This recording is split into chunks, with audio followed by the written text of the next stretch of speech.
In today's video, I will walk you through how to insert a text box in Google Docs using the drawing tool. Please like and subscribe if this video helps you. To begin, open your Google Docs file by going to the official Google Docs website and signing in with your Google account. Once your document is open, head to the top menu where all the editing options are located. Click Insert, then select Drawing, and choose New.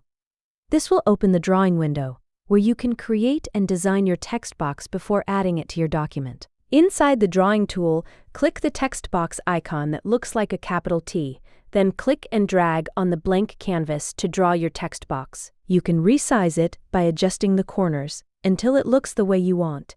After that, click inside the box and type your text. If needed, you can adjust the font, size, color, and border using the toolbar to match your document style. When you're finished, click Save and Close in the top right corner. Your text box will now appear in your Google Docs file. If you want to move it, click on it and choose Wrap Text so you can position it freely anywhere on the page. This is a simple way to create clean and flexible text boxes in Google Docs. Thank you for watching the video.